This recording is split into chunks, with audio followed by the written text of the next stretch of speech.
ਜਦੋਂ ਵੀ ਕਿਤੇ ਇੰਦਰਾ ਗਾਂਧੀ ਦਾ ਜ਼ਿਕਰ ਆਉਂਦਾ ਹੈ ਤਾਂ operation blue star, Delhi Sikh ਕਤਲੇਆਮ ਵਰਗੇ ਸਿੱਖ ਕੌਮ ਦੇ ਅੱਲੇ ਜ਼ਖਮ ਹਰੇ ਹੋ ਜਾਂਦੇ ਹਨ। ਪਰ 70 ਦੇ ਦਹਾਕੇ ਵਿੱਚ ਇਹ ਉਹੀ ਸਿੱਖ ਕੌਮ ਸੀ ਜਿਸ ਨੇ ਔਖੇ ਵੇਲੇ ਇੰਦਰਾ ਗਾਂਧੀ ਦੇ ਪਰਿਵਾਰ ਦੀ ਜਾਨ ਬਚਾਈ ਸੀ। ਇੰਦਰਾ ਦੇ ਪੋਤਰੇ ਰਾਹੁਲ ਗਾਂਧੀ ਨੇ ਪਟਿਆਲਾ ਵਿੱਚ ਕਿਸਾਨ ਰੈਲੀ ਦੌਰਾਨ ਆਪਣੀ ਤਕਰੀਰ ਵਿੱਚ 1977 ਦੇ ਇਸ ਵਾਕਿਆ ਨੂੰ ਮੁੜ ਯਾਦ ਕਰਵਾ ਦਿੱਤਾ ਹੈ ਕਿ ਕਿਵੇਂ ਸਿੱਖਾਂ ਨੇ ਉਸ ਵੇਲੇ ਜਦੋਂ 1977 ਵਿੱਚ ਇੰਦਰਾ ਗਾਂਧੀ ਵੋਟਾਂ ਵਿੱਚ ਬੁਰੀ ਤਰ੍ਹਾਂ ਹਾਰ ਗਈ ਸੀ।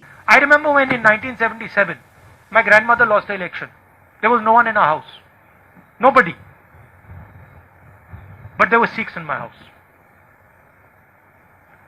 She was protected by Sikhs in 1977. I'll never forget that. Congress ਆਗੂ ਰਾਹੁਲ ਗਾਂਧੀ ਨੇ 2 ਦਿਨ ਪਹਿਲਾਂ ਪਟਿਆਲਾ ਵਿੱਚ ਯਾਦ ਕੀਤਾ ਕਿ ਕਿਸ ਤਰ੍ਹਾਂ 1977 ਵਿੱਚ ਸਿੱਖਾਂ ਨੇ ਉਸ ਦੀ ਦਾਦੀ ਇੰਦਰਾ ਗਾਂਧੀ ਅਤੇ ਉਸ ਦੇ ਪਰਿਵਾਰ ਨੂੰ ਉਸ ਵੇਲੇ ਬਚਾਇਆ ਸੀ ਜਦ ਕਿ ਉਹ ਚੋਣਾਂ 'ਚ ਹਾਰ ਗਈ ਸੀ। ਨਾਲ ਹੀ ਕਾਂਗਰਸ ਦੀ ਬੁਰੀ ਪਰਾਜੈ ਹੋਈ ਸੀ। ਇਹ ਪਹਿਲੀ ਵਾਰ ਸੀ ਜਦੋਂ ਇੰਦਰਾ ਗਾਂਧੀ ਨੂੰ ਚੋਣਾਂ 'ਚ ਹਾਰ ਦਾ ਸਾਹਮਣਾ ਕਰਨਾ ਪਿਆ ਸੀ। ਰਾਹੁਲ ਨੇ ਧਰਨਾ ਦੇ ਰਹੇ ਪੰਜਾਬ ਦੇ ਕਿਸਾਨਾਂ ਨੂੰ ਕਿਹਾ ਕਿ ਉਹਨਾਂ ਨੂੰ ਸਾਲ 1977 ਦੀ ਉਹ ਘਟਨਾ ਯਾਦ ਆ ਰਹੀ ਹੈ ਜਦੋਂ ਉਹ ਮਹਿਜ 7 ਸਾਲ ਦਾ ਸੀ। ਉਹ ਘਟਨਾ ਅਜਿਹੀ ਹੈ ਜਿਸ ਤੋਂ ਲੱਗਦਾ ਹੈ ਕਿ ਸਿੱਖਾਂ ਦੇ ਕਰਜ਼ਦਾਰ ਹਨ। ਆਖਿਰ ਕੀ ਹੈ ਉਹ ਘਟਨਾ ਜਿਸ ਦਾ ਜ਼ਿਕਰ 43 ਸਾਲ ਬਾਅਦ ਉਹਨਾਂ ਨੇ ਜਨਤਾ ਦੇ ਸਾਹਮਣੇ ਕੀਤਾ ਹੈ। ਰਾਹੁਲ ਨੇ ਕਿਹਾ ਕਿ ਇਹ ਘਟਨਾ ਕਦੇ ਨਹੀਂ ਭੁੱਲਦੀ ਕਿ ਮਾਰਚ 1977 ਵਿੱਚ ਲੋਕ ਸਭਾ ਚੋਣਾਂ ਦੇ ਨਤੀਜੇ ਆ ਰਹੇ ਸਨ। ਉਹਨਾਂ ਦੀ ਦਾਦੀ ਇੰਦਰਾ ਗਾਂਧੀ ਅਤੇ ਸੰਜੇ ਗਾਂਧੀ ਚੋਣ ਹਾਰ ਰਹੇ ਸਨ। ਉਦੋਂ ਦਿੱਲੀ 'ਚ ਉਹਨਾਂ ਦੇ ਘਰ 'ਚ ਪਰਿਵਾਰ ਇਕੱਲਾ ਸੀ, ਕੋਈ ਸੁਰੱਖਿਆ ਨਹੀਂ ਸੀ। ਉਸ ਵੇਲੇ ਦਿੱਲੀ ਤੋਂ ਸਿੱਖਾਂ ਨੇ ਆ ਕੇ ਨਾ ਸਿਰਫ ਉਹਨਾਂ ਦਾ ਹੌਸਲਾ ਵਧਾਇਆ ਬਲਕਿ ਉਹਨਾਂ ਨੂੰ ਸੁਰੱਖਿਆ ਵੀ ਮਹਿਸੂਸ ਕਰਵਾਇਆ। I'll tell you a small story. I remember, and this has never left my sister or my mind ever. It will never leave.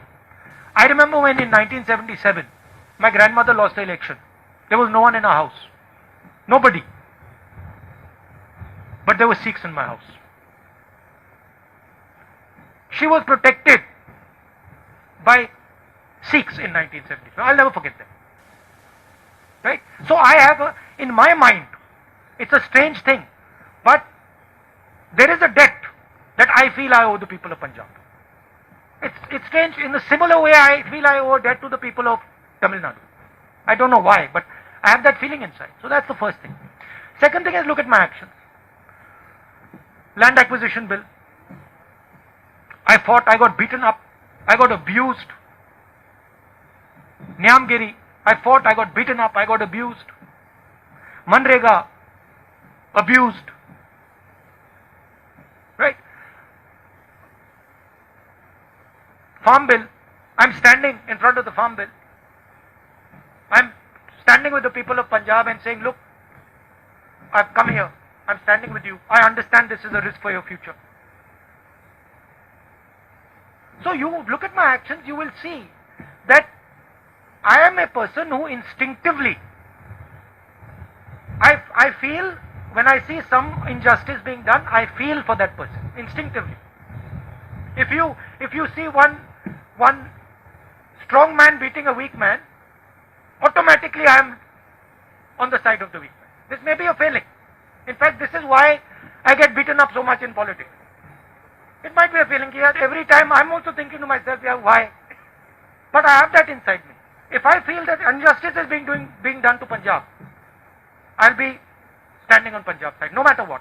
ਅਸਲ 'ਚ ਹੁਣ ਜਾਣਦੇ ਹਾਂ ਕਿ ਪੂਰਾ ਮਾਮਲਾ ਹੈ ਕੀ ਸੀ। 20 ਮਾਰਚ 1977 ਨੂੰ ਚੋਣ ਨਤੀਜੇ ਐਲਾਨੇ ਜਾ ਰਹੇ ਸਨ ਪਰ ਇਹ ਹੈਰਾਨੀਜਨਕ ਸਨ। ਹਾਲਾਂਕਿ ਐਮਰਜੈਂਸੀ ਤੋਂ ਬਾਅਦ ਜਦੋਂ ਚੋਣਾਂ ਹੋਈਆਂ ਤਾਂ ਇਹ ਤੈਅ ਸੀ ਕਿ ਜਨਤਾ ਦਾ ਮਿਜਾਜ ਬਦਲਿਆ ਹੋਇਆ ਹੈ, ਉਹ ਐਮਰਜੈਂਸੀ ਤੋਂ ਖੁਸ਼ ਨਹੀਂ ਹੈ। ਇਸ ਦੀ ਪ੍ਰਤੀਕਿਰਿਆ ਚੋਣ ਨਤੀਜਿਆਂ 'ਚ ਦੇਖਣ ਨੂੰ ਮਿਲ ਸਕਦੀ ਹੈ। ਇਸ ਨੂੰ ਭਾਵਦੇ ਹੋਏ ਬਿਖਰੇ ਹੋਏ ਵਿਪਕਸ਼ ਨੇ ਖੁਦ ਨੂੰ ਇੱਕ ਕੀਤਾ ਅਤੇ ਜਨਤਾ ਪਾਰਟੀ ਦੇ ਨਾਮ ਨਾਲ ਚੱਕਰ ਵਿੱਚ ਹੱਲ ਲਈ ਕਿਸਾਨ ਦੇ ਚੋਣ ਨਿਸ਼ਾਨ ਤੇ ਚੋਣਾਂ ਲੜੀਆਂ।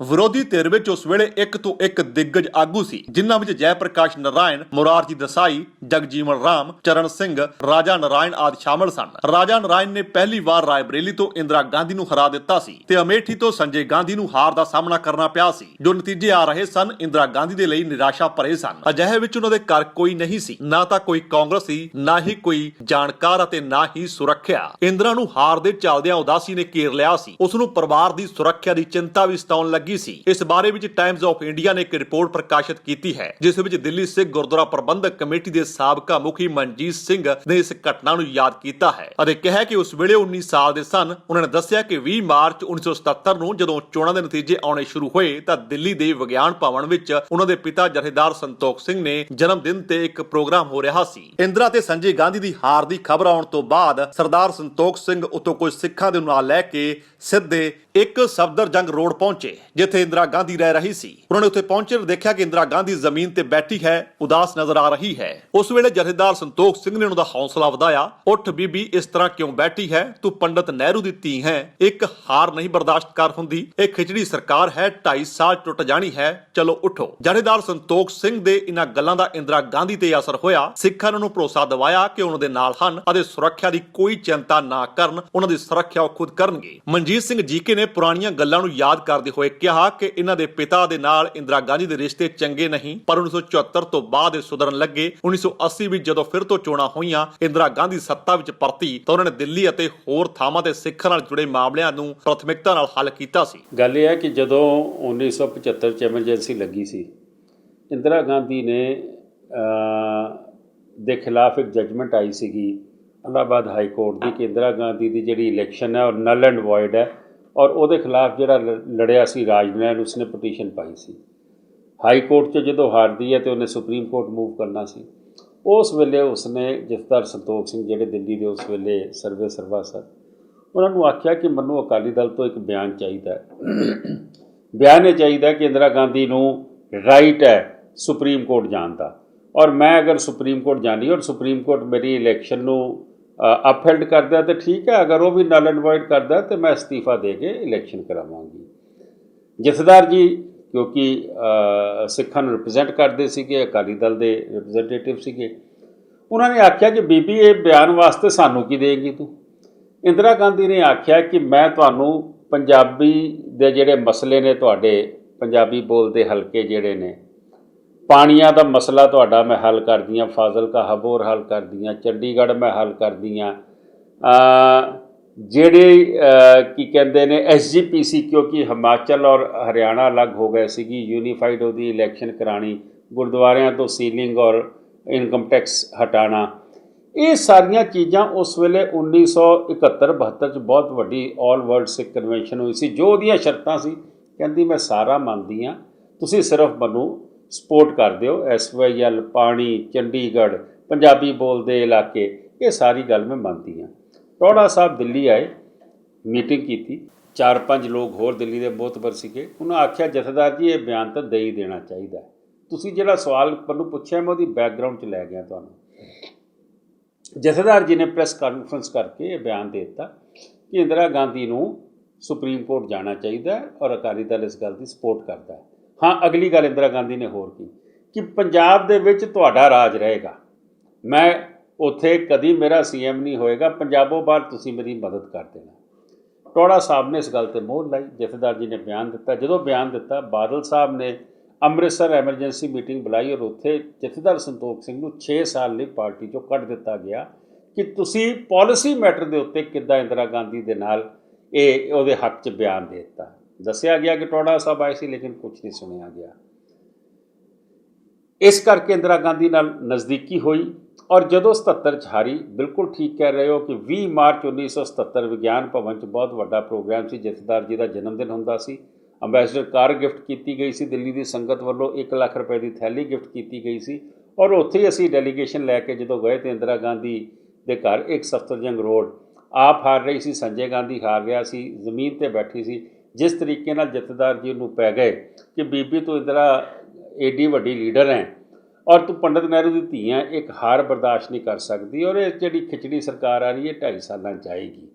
ਇਹ ਗੱਲ ਫੈਕਟ ਹੈ। ਅੱਜ ਇਹ ਸਵਾਲ ਵੀ ਉੱਠੇਗਾ ਕਿ ਇੰਦਰਾ ਗਾਂਧੀ ਨੇ ਤੇ ਸਿੱਖਾਂ ਦਾ ਐਡਾ ਵੱਡਾ ਕਤਲੇਆਮ ਕੀਤਾ ਤੇ ਜਥੇਦਾਰ ਸੰਤੋਖ ਸਿੰਘ ਉਹਨਾਂ ਦੇ ਨਾਲ ਸੀਗੇ।